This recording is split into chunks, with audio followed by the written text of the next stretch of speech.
Hello दोस्तों, कैसे हैं आप सब।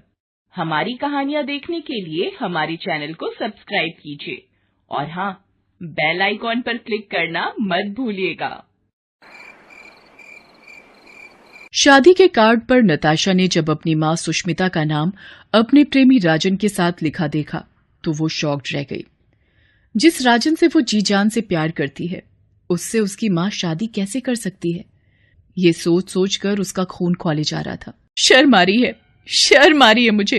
इन दोनों ने मेरे विश्वास का खून कर दिया है। भला एक मां कैसे अपनी बेटी के प्रेमी से शादी कर सकती है। नताशा ने उसी समय अपनी कार्ड निकाली और शादी के कार्ड में दिए पते की ओर निकल पड़ी। मैं ये शादी किसी भी कीमत पर नहीं होने दूंगी। इसके लिए चाहे मुझे कुछ भी करना पड़े, किसी भी हद तक जाना पड़े। आधे घंटे की ड्राइविंग के बाद नताशा उस पते पर पहुंच गई। वो भागी भागी अंदर गई और वहां उसने जो देखा उसे देखकर उसका खून खौल उठा। उसकी मां सुष्मिता दुल्हन की ड्रेस में थी और राजन दूल्हे की ड्रेस में। मां, तुमने आज हद कर दी। भला कौन ऐसी मां इस दुनिया में होगी जो उसकी बेटी के बॉयफ्रेंड से शादी करेगी। तुमने तो मां और बेटी के रिश्ते को शर्मसार कर दिया। मैं इस बारे में तुमसे कोई बात नहीं करना चाहती। बिल्कुल सही, आप किस मुंह से मुझसे बात करेंगी। अरे शर्म आनी चाहिए। माँ कहीं सौतेन बनती है क्या। नताशा, तुम जाओ यहाँ से। यहाँ तमाशा मत खड़ा करो। चुप, एकदम चुप। तमाशा मैंने खड़ा किया है या तुम दोनों ने, लेकिन मैं छोड़ूंगी नहीं तुम दोनों को। ये कहकर नताशा अपने साथ लाई बंदूक उन दोनों की तरफ तान देती है। ये क्या कर रही हो तुम अपनी माँ पर गोली चलाओगी। ये कहकर नताशा सुष्मिता पर गोली चला देती है। बंदूक से निकली गोली सीधे सुष्मिता के सीने पर लगती है और वो तड़पने लगती है। उसे इस तरह तड़पता देख राजन नताशा के हाथ से बंदूक छीनता है और उसकी तरफ तान कर गोली चला देता है। नताशा जोर से चीखती है। नताशा एक चीख के साथ जाग जाती है। वो देखती है कि वो अपने बिस्तर पर है।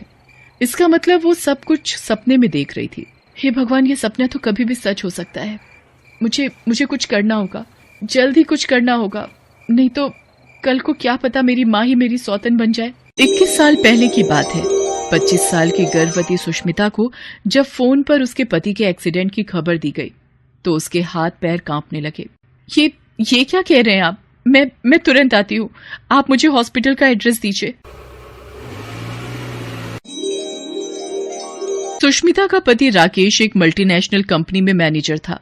आज सुबह ही जब वो ऑफिस के लिए निकल रहा था तो सुष्मिता, मैंने ऑफिस में छुट्टी के लिए अप्लाई कर दिया है। अरे अभी से ही?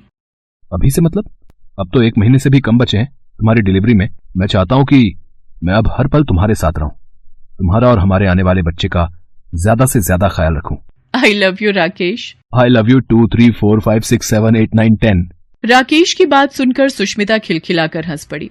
राकेश ने भी मुस्कुराते हुए अपनी पत्नी को गले से लगा लिया। सुबह की बातें सोच सोच कर सुष्मिता की आंखों से आंसू निकले जा रहे थे। ऑटो में बैठी वो पूरे रास्ते यही सोचती जा रही थी कि हे भगवान, राकेश को ज्यादा चोट ना लगी हो और वो जल्द से जल्द ठीक हो। वो हॉस्पिटल पहुंची, लेकिन उसका पति जो सुबह सुबह हंसता मुस्कुराता हुआ ऑफिस के लिए निकला था, वो सफेद कपड़ों में लिपटा लेटा हुआ था। सुष्मिता अपने पति के निर्जीव शरीर को देख रही थी। राकेश, आप तो मेरी डिलीवरी के लिए छुट्टी लेने वाले थे ताकि आप मेरा ख्याल रख सके। अब इस तरह आप रखेंगे मेरा ख्याल। ये तो नाइंसाफी है राकेश, नाइंसाफी है। सुष्मिता लगातार रोई जा रही थी। तभी उसे प्रसव पीड़ा शुरू हो गई। सुष्मिता की हालत देखकर उसे तुरंत एडमिट कर लिया गया। अस्पताल में उसने एक बच्ची को जन्म दिया।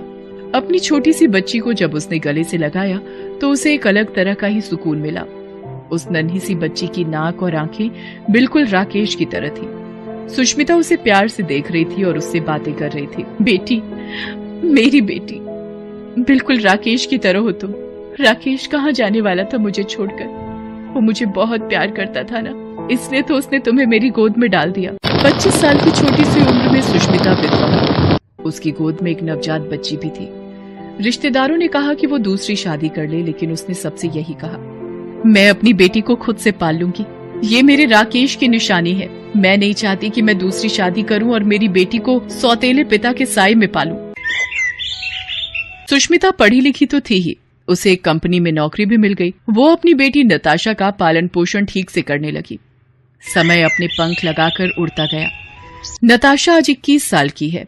सुष्मिता ने उसे उसकी माँ की तरह कम, एक दोस्त की तरह ज्यादा पाला है। दोनों एक दूसरे से बहुत प्यार करते हैं। एक दिन की बात है, सुष्मिता ऑफिस में थी, तभी नताशा का कॉल आया। मॉम आज मैं कॉलेज से थोड़ा लेट आऊंगी। लेट? क्या बात है, कहीं जाना है क्या?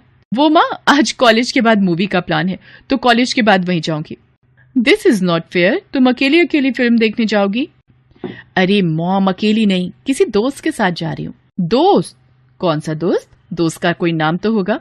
क्या मॉम, तुम भी? उसका नाम राजन है, मेरे साथ ही पढ़ता है। ओके ठीक है, एक काम करना, मूवी के बाद मैं वहीं सिनेमा हॉल में ही आ जाऊंगी और तुम्हें पिक कर लूंगी। उस दिन पहली बार राजन अपनी गर्लफ्रेंड नताशा की माँ से सिनेमा हॉल के बाहर मिला था। जब वो उनसे मिला तो वो कहीं से भी उसकी माँ नहीं लग रही थी। अरे आंटी, आप तो कहीं से भी नताशा की माँ नहीं लगती हैं। आप तो इसकी बहन लगती हैं। Good joke. By the way, तुम दोनों दोस्त ही हो या उससे कुछ ज्यादा? सुष्मिता के मुंह से ये सुनकर राजन थोड़ा झेप सा गया तो नताशा ने कहा, क्या माँ, ये क्या सवाल है? देखो तो राजन तुम्हारे सवाल पर कैसे लड़कियों की तरह शर्माने लगा है। राजन को सुष्मिता की माँ से मिलकर बहुत अच्छा लगा। उनका खुला व्यवहार और दोस्तों की तरह ट्रीट करने की उनकी आदत ने राजन के दिल में उनके लिए एक खास जगह बना ली। उस दिन के बाद जब भी वो नताशा से मिलता, उसकी माँ के बारे में जरूर पूछता। अरे आजकल तुम मेरी कम मेरी माँ के बारे में ज्यादा पूछते हो। चलो तुम्हें घर ही ले चलती हूँ माँ से मिलाने के लिए। राजन को लेकर घर चली आई। सुष्मिता उसे देखकर बहुत खुश हुई। फिर तो उन दोनों ने घंटों बातें की।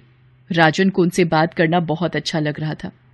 उसे पता ही नहीं चला कि नताशा की माँ से बातें करते करते कब रात हो गई।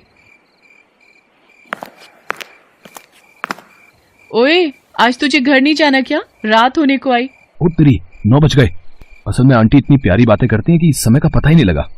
राजन को सुष्मिता का साथ अच्छा लगता था। उनसे बात कर वो कई नई चीजें भी जानता था, इसलिए उन्हें वो और भी पसंद थी। और वो इसलिए भी उनसे ज्यादा प्रभावित था कि उसने अकेले ही संघर्ष करके नताशा की परवरिश की थी। आंटी की ये बात उसे बहुत प्रेरणा देती थी। जब कभी भी वो निराश महसूस करता था तो वो सुष्मिता के पास आ जाता। कभी कभी तो नताशा घर में नहीं होती, तब भी। एक दिन की बात है, राजन और सुष्मिता हंस हंस कर बातें कर रहे थे। तभी नताशा बाहर से आई।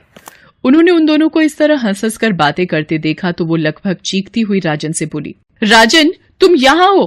पता है तुम्हें मैंने कितने कॉल किए? तुमने मेरा फोन क्यों नहीं पिक किया? फोन? अरे कब किया तूने फोन? ये कहते हुए उसने अपना फोन निकाला। उसका फोन साइलेंट मोड में था। ये लो, मेरा फोन तो साइलेंट मोड में था, कैसे पता चलता? साइलेंट मोड में था या जानबूझकर कर दिया था? ये तुम क्या कह रही हो? नताशा के मन में शक का बीज लग गया था और वो राजन और अपनी माँ के रिश्ते पर शक करने लगी।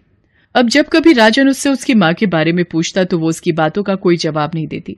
यहाँ तक कि वो हर पल अपनी माँ और राजन पर नजर रखने लगी थी। बहरहाल कुछ दिनों के बाद की बात है। उस दिन सुष्मिता की छुट्टी थी और राजन उनसे मिलने उनके घर पर आया हुआ था। नताशा उस समय कॉलेज में थी, लेकिन जब उसे राजन कॉलेज में नहीं दिखा तो वो समझ गई कि वो उसकी माँ से मिलने ही गया होगा। आज तो मैं इन दोनों के रिश्ते का भांडा फोड़ करके रहूंगी। नताशा भी अपने घर की ओर चल पड़ी। जब वो अपने घर पहुंची तो उसे राजन और अपनी माँ की बातचीत की आवाज सुनाई दी। उसे बहुत गुस्सा आया। वो दरवाजे पर ही उनकी बातें सुनने लगी। बेटा राजन, मैंने अपनी नताशा को बहुत प्यार से रखा है। तुम तो जानते हो ना, जब वो मेरे पेट में ही थी तभी उसके पापा गुजर गए। उस समय मैं सिर्फ 25 साल की थी।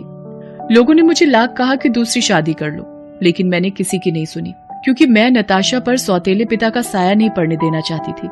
हाँ, मैं अकेली थी।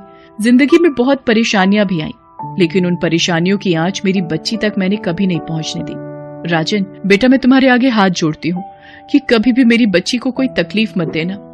तुम जानते हो, एक वही मेरे पति की निशानी है जिसे देख देख कर मैं जीती हूँ, नहीं तो मैं कब का टूट कर बिखर गई होती। आंटी, आप बिल्कुल फिक्र ना करें। मैं आपकी नताशा का बहुत ख्याल रखूंगा। उसकी जिंदगी में कभी कोई प्रॉब्लम नहीं आने दूंगा। ये वादा है एक बेटे का अपनी माँ से। बाहर खड़ी नताशा ने जब ये सब सुना तो उसकी आंखें भर आईं। वो क्या सोच रही थी और क्या निकला। उसने जल्दी से दरवाजा खटखटाया और अपनी माँ के गले से लिपट गई और कहा, I love you mom. I love you 2, 3, 4, 5, 6, 7, 8, 9, 10।